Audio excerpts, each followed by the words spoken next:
it's the case of the make-believe robbery. Another case for that most famous of all manhunters, the detective whose ability at solving crime is unequaled in the history of detective fiction. Nick Carter, Master Detective.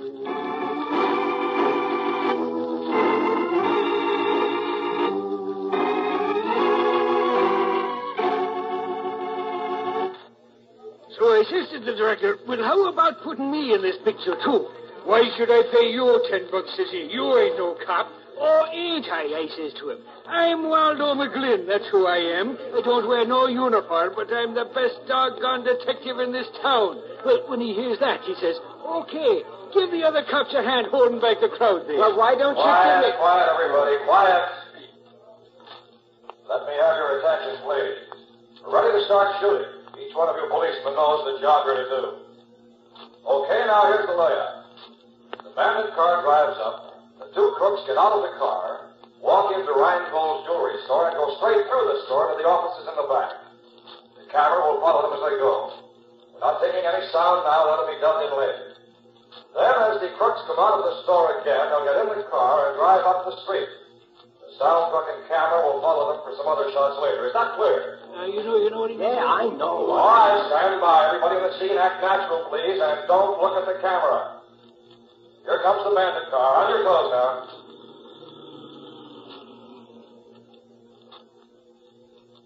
All right, you two crooks, look around. Now walk into the store. Don't hurry. Now, straight down the main aisle to the rear. That's it.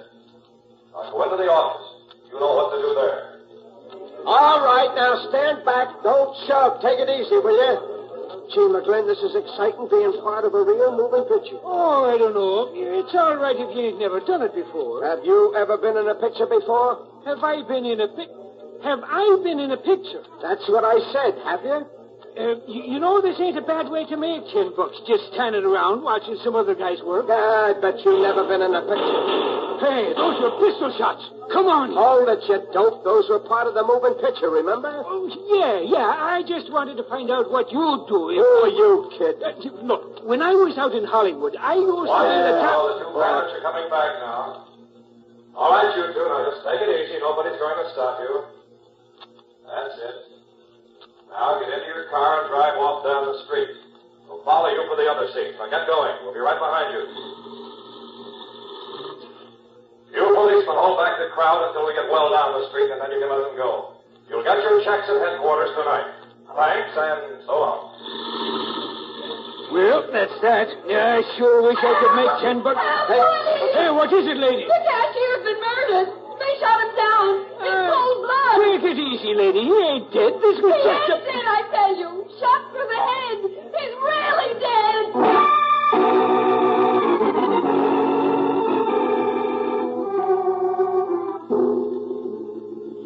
Mr. Carter, you gotta do something. I'm ruined. That's why I'm here, Mr. Reingold.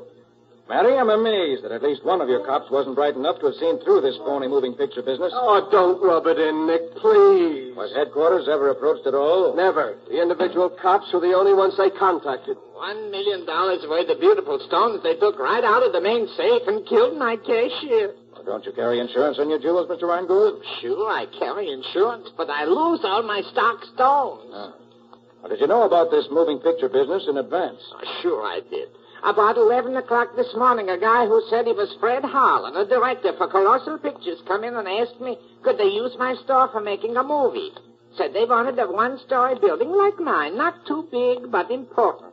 I said, would the sign over the store showing the picture? And he said yes. So I told him okay. Did this man who said he was Harlan have any credentials? Oh, sure. Sure, his papers was good. Colossal Pictures, it said. Who was here with you at the time?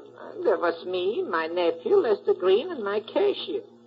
What did this Harlan look like? Well, a little bigger than me. Blonde hair, good looking, about 45 maybe.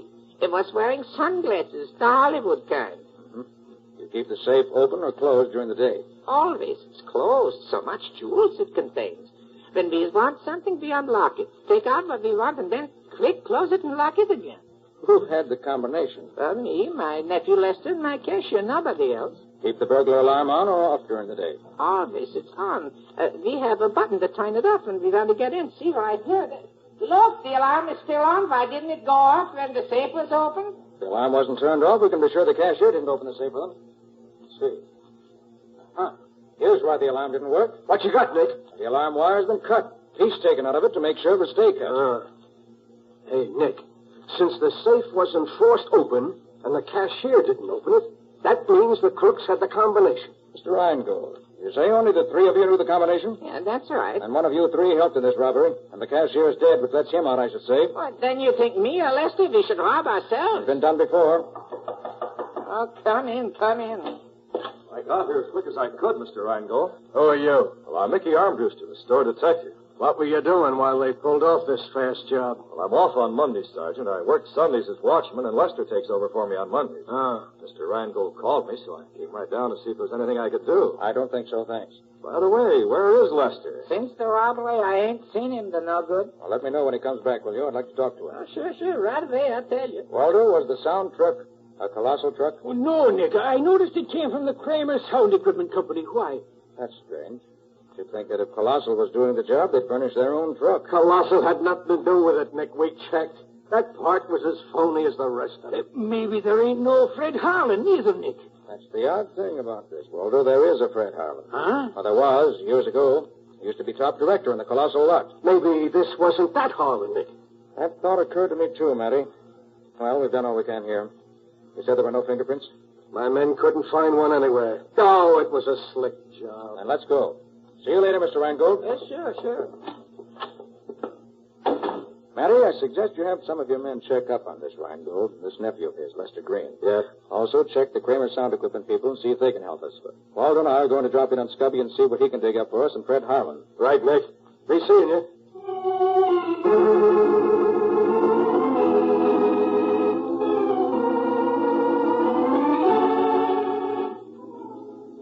Now, Mr. Kramer ain't here now. When'll he be back? I don't know.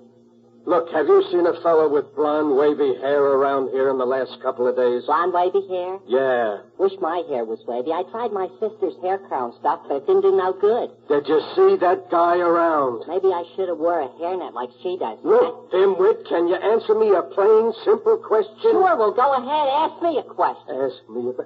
Look, has a guy with blonde, wavy hair been around here lately? The fellow directed the movie this noon had wavy hair. That's the one I mean. Have you seen him? Yeah, he was directing the crooks. And they shot off guns, and a woman came rushing out and yelled, "Murder!" But she didn't fool me. I'm too smart. Yeah, I'll see you. She said somebody'd been killed, but I knew better. A man was killed. That's why I'm... Fooled you, huh? Well, maybe you've never been to the movies. They shoot a guy, and blood runs all down his face, and he falls down. That's only ketchup. I read about it in a book. Why, you dumb half-witted dope. You ought to What be... are you doing here, Lonnie? Oh, I was just hanging around. Well, why don't you go home? I told you not to hang around the office. Oh, Hey, you Ted Kramer? Yes, here I am. What can I do for you? On Matheson, homicide. Oh. You seen a man with blonde, wavy hair around here recently?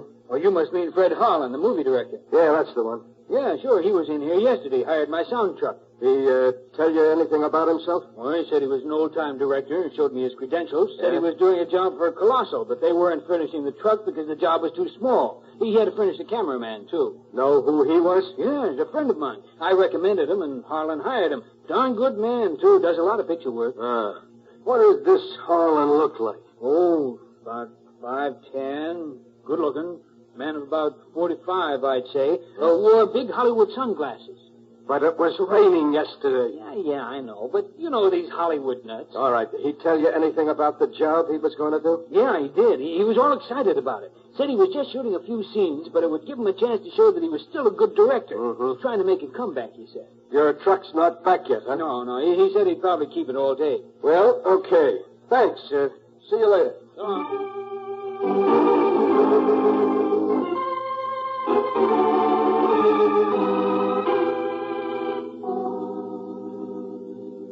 Well, here you are, Nick. This is everything I can find in the files about Fred Harlan. Thanks, Scubby. Hey, look at the bunch of stuff he's got there.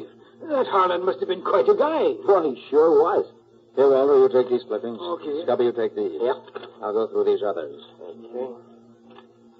Oh, here's a picture of the guy, Nick. Oh, let me see. That's the guy, Nick. That's the lad who directed the movie this morning. Sure as you're a foot high. Yes? The date of this. Oh, taken 15 years ago. No change in his looks in 15 years? I wish I could do that. Nobody can do that, Scubby. That's what interests me. Yeah, Nick, he had his horoscope told, too. Oh, anything for publicity, Walter. Yeah, I see. Hey, and here's an article about him and his fingerprints, too. He didn't miss a trick. Let me have that, Waldo. Yeah, sure. Oh, here are the last ones, Dick. Reports of his accident and the follow-up stories. Accident, huh? Serious? Almost fatal. Doctor said he suddenly cracked up while he was driving, went over an embankment, and was badly broken up. Let me see those, will you? Oh, sure. Here you are. Thanks. Ribs broken, arm broken 2 places, leg cracked, bad cuts on head, long jagged cut under right hip, cut under right ear.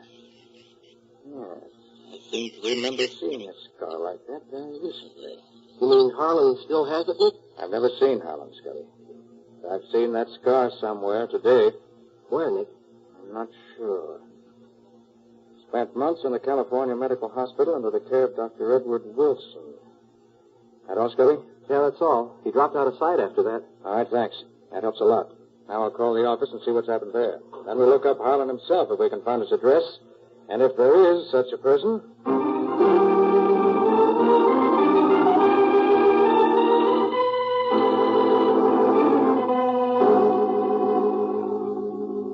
Hello, Sergeant. Anything new? Not much, Patsy. The boys are... Oh, one moment, Sergeant. Nick Carter's office, Patsy Bowen speaking. Patsy, Nick. Have you heard anything from Matty yet? Well, he's right here. You want to talk to him? Yes, put him on. Nick wants to talk to you, Sergeant. Oh, thanks, Patsy. Hello, Nick. Matty, anything new? Well, the boys just found the sedan the crooks used about 6 miles out of town near the river. The sound truck is in the river. They're hauling out soon as the crane gets there. Any reports on Rheingold or Lester Green yet? Yeah, we've been working fast. Nothing much on Rheingold except that he had his stuff completely insured, so he won't lose a nickel. But this nephew of his, this Lester, seems to have been quite a lad in days past. That's so. Yeah. Has a long record with the Hollywood police. Oh, nothing serious, just some studio brawls and several arrests for reckless driving. Lost his job at the studio because he was so wild. You mean he worked in the studio? Yeah, he was a bit actor for a while. And he'd know the movie technique, wouldn't he? What? My golly, Nick, he sure would. Has he turned up yet? No, he hasn't. But we got the boys watching for him. Good. Going out to have a look at the truck when they get it out of the river? I'm on my way there now, yeah. Now take Patsy with you, will you? Why, sure. What do you want her to do? Put her on, I'll tell her. Okay. Here, Patsy, Nick wants you. Thanks. Yes, Nick? Patsy, listen. I want you to go with Matty. Get the license number of the crook's car so we can trace it. Uh-huh. Get copies of any fingerprints Matty finds and any other dope you can get. Bring them back to the office. All right, Nick. Call Dr. Wilson at... Carter here. I want to see Carter. Hold it, Nick. I'm sorry, but Mr. Carter's not in just now. Who are you, please? I'm Lester Green. Lester Green. Just the boy I want to see. Who are you? Sergeant Matheson, Homicide Bureau. Oh, so you're the guy. What the devil do you mean by telegraphing Hollywood, checking up on me? We wanted to find out what kind of a guy you are. And we did. Oh, so I get into a couple of jams out there. What's that to you? Plenty. Right now? Well, I was just a kid when I was in Hollywood 6 years ago. I'm different now. Says you. You got into jams out there. Now you're in a jam here. Who says I'm in a jam? I do. You want a poke in the nose? Just one little poke, mister, and you'll find yourself behind bars. Okay, Nick, I'll take care of it. Now then, what do you know about the robbery of your uncle's store? The store? Yeah. Rob? Yeah. When? Oh, I suppose you don't know nothing about it. Well, no, I don't. Huh? Well, then you won't mind answering a few questions for me, will you? Gosh, no. Well, that's better. Now, I gotta go out to have a look at that truck, so suppose you come along with me. On the way, you can tell me everything you've done since you got up this morning.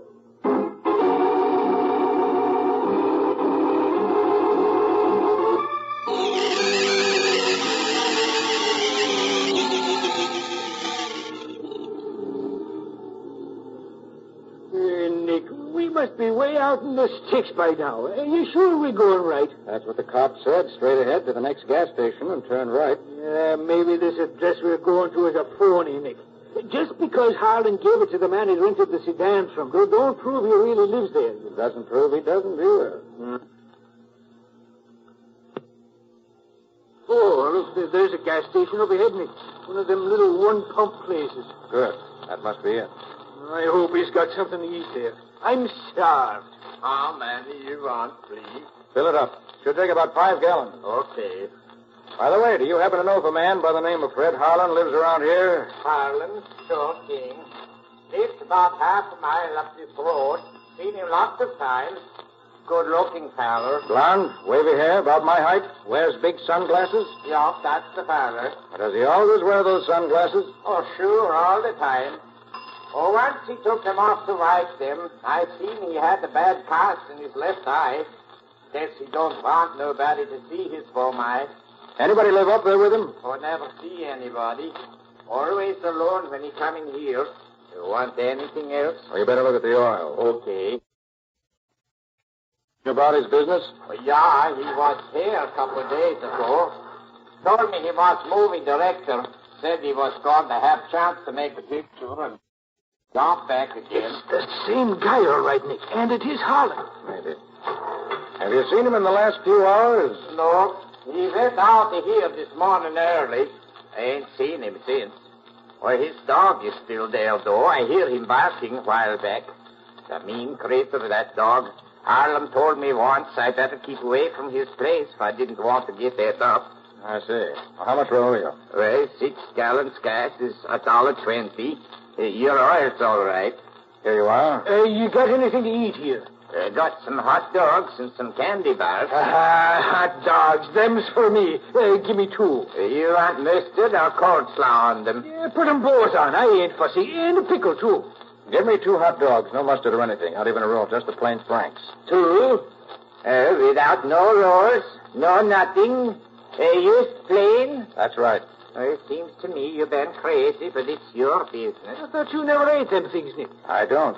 I'm buying them for a friend. I hope he likes them.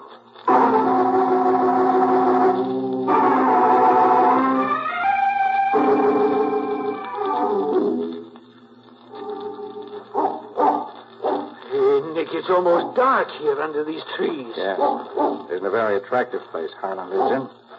That must be the dog you told us about. Yeah, the dog. I hope he don't decide to take a bite out of my leg. Well, if my plan goes right, Walter, this dog won't take a bite out of either of us. Now, let's see if Harlan is home.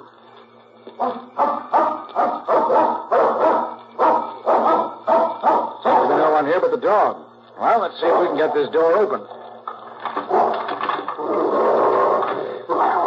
There. This was easy. Now what? Now I open the door just a crack like this. And give Mr. Fred Harlan's dog the 2 guineas I bought for him. Nice doggy. Bet you're hungry. Here, see how these taste. You think you're going to be his pal for life because you brung him a little hot dog? You're crazy, Nick. Perhaps, and perhaps not. You feeling tired, doggy? Well, lie down, take a little nap. That's the way. Now close your eyes. Hey, what are you doing, Nick? Hypnotizing him? Yeah, now we can open the door all the way and walk in. Well, holy mackerel. That hound is dead to the world. What did you do to him, Nick? Just fed him the 2 hot dogs he bought at the gas station, that's all. You mean them 2 weenies did that to him? Those 2 weenies, Waldo, had a couple of knockout drops in them. Well, that'll be a monkey's Now, let's see what we can find here. Well, this room hasn't been used recently. Try the next one. No, this one ain't either. Dust is thicker than the rug. That's just the kitchen. Yeah. You used this room, all right. What a mess. If you start hunting for clues in this place, you got yourself an all-night job. And I can't spend that much time on it. Well, let's have a look upstairs. Yeah. You know, the guy at the gas station said he never spent much time here. Well, maybe he just lived in one room in the kitchen. I think you're right, Waldo. Yes. And this is undoubtedly the room he used when he was here. Nick, do you suppose the crooks talked Harlan into a deal and then bumped him off when they were through with him? Waldo, the fact that the man who ran this show looked like the Harlan of 15 years ago leads me to believe that there's been an impersonation. Yeah? But who impersonated who? That's what I'm trying to find out.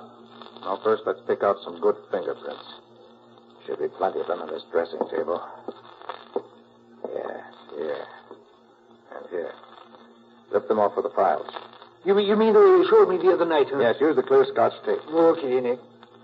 Hey, did you notice all the makeup he's got here? Yes, and there's several pictures here that look like those taken 15 years ago. You notice? Yeah. Looks as if they've been used as models for making up. And here, what's this? Hairs. Blonde, wavy hair. Hey, that's what we're looking for, ain't it? Yes. Uh-huh. Now we're getting somewhere. Waldo, these hairs didn't come out of a head. They came off a wig. Off in a wig? How do you know? Have no roots on them. Made up in a wig, huh? Now I know that was an impersonation. Oh, Nick. Just happened to see this here in the wastebasket. What is it? It's a piece of wrapping paper from Rheingold's jewelry store. What? Do you see what it says on it here? To be called for. Yes. And look at the name of the one who was to do the calling. Yeah. Well, what's the connection between him and Harlan, Nick? A very strong one, I believe. You got any ideas? I have. Right now, we're going back to the office to gather up what loose ends we can. And you're going to bring Harlan's dog along with you. Bring the dog? Are you crazy, Nick? Maybe I am. I'll bring him along just the same.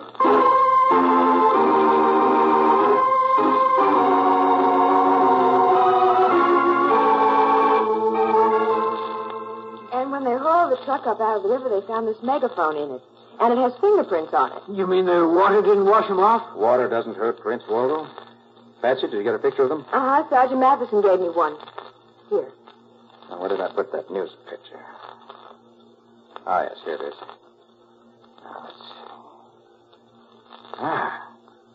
The prints on the megaphone matched the picture of Harlan's prints exactly. Then, by golly, Nick, it was the original Harlan who did the job. Is that good or bad, Nick? Anything that helps solve the case is good, Patsy. And if Harlan himself did it, it's certainly one step nearer the end. Nick Carter's office, Patsy Bowen speaking. Oh, yes, just a moment, please. I'll put Mr. Carter on. And Nick, it's Dr. Wilson of the California Hospital. He's the one who treated Harlan after his accident. Oh, yes. Hello, Dr. Wilson. Yes. Uh-huh. I see.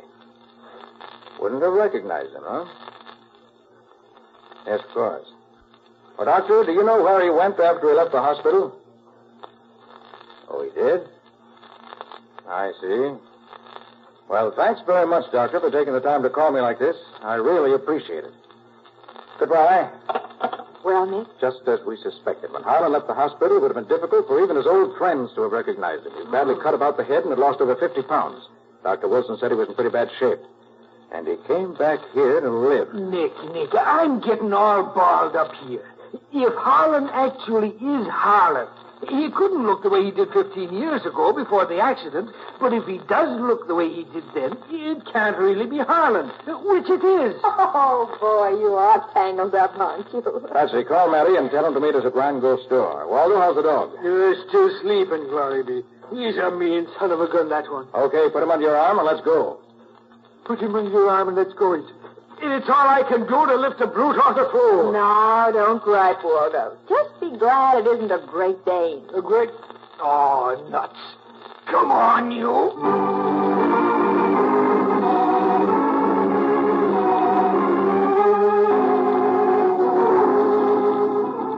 Hi, Matty. Hello, Nick.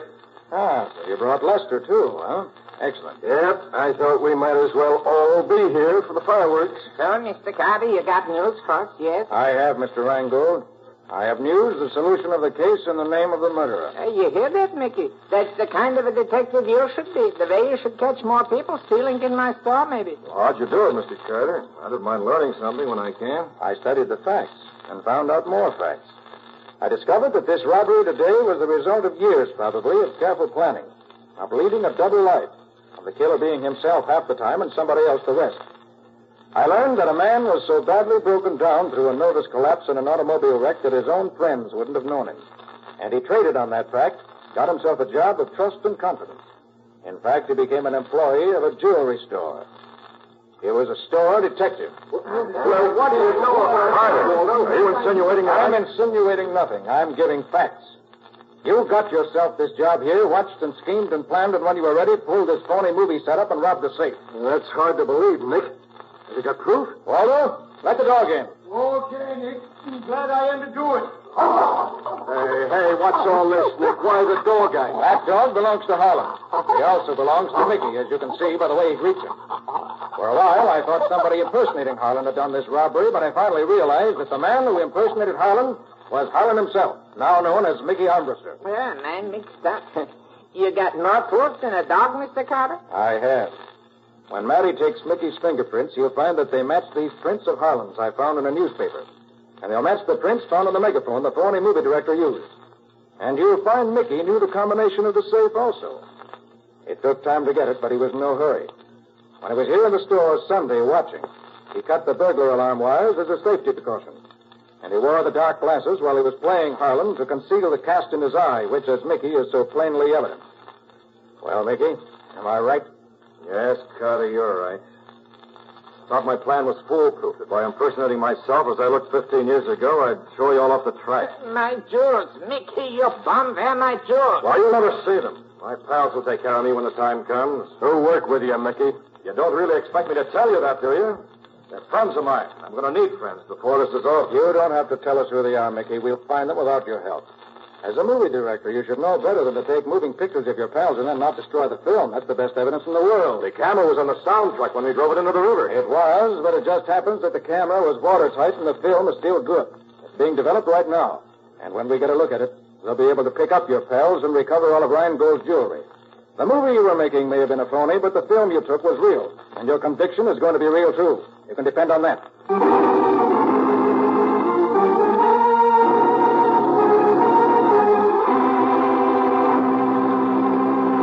Well, Nick, before you give us a peek into your story for next week, I want to talk for a moment to the young men of America. You know, it is no longer true, if it ever was, that men join the Army only if they can't get jobs anywhere else, or if they're not fitted for some other job, or if they're too lazy to look for one. The new American Army of today is a compact, carefully chosen group of skilled technicians with brains and ability. Young men seeking to enter the Army today must be able to understand and profit by technical training that is second to none. The skills that the men in the new American Army acquire, no matter what branch of the service they may be in, equals and often exceeds that demanded by many of the best-paid civilian trades. You can do no better for yourself and your country than to join the new American Army and become an informed technician in at least one of the many specialized fields offered. Excellent advice, Ken. Well, Nick, what about your story next week? Well, next week, Ken, I'm going to tell you about an adventure I had recently when an explosion of unknown origin burned down a warehouse. An alarm clock missing from an ex-soldier's trailer proved that the fire was incendiary. And a bit of green paint on a crowbar led us directly to the firebug himself. Who wasn't a firebug at all, but a crook who wanted to get rid of some very incriminating evidence. What do you call this story, Nick? I call it The Case of the Missing Alarm Clock.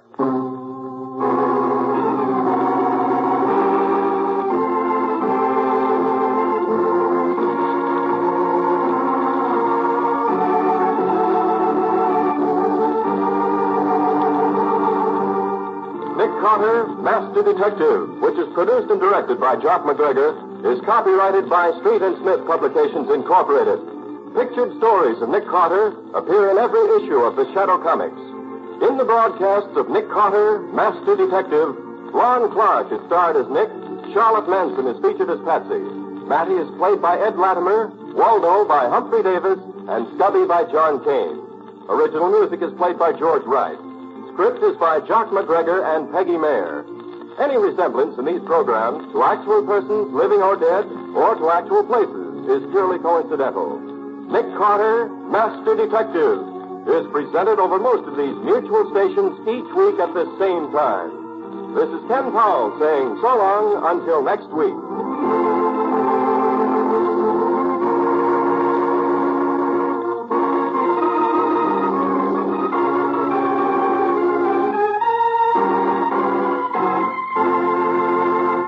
Program was heard in Canada through the facilities of the Canadian Broadcasting Corporation. This is the Mutual Broadcasting System.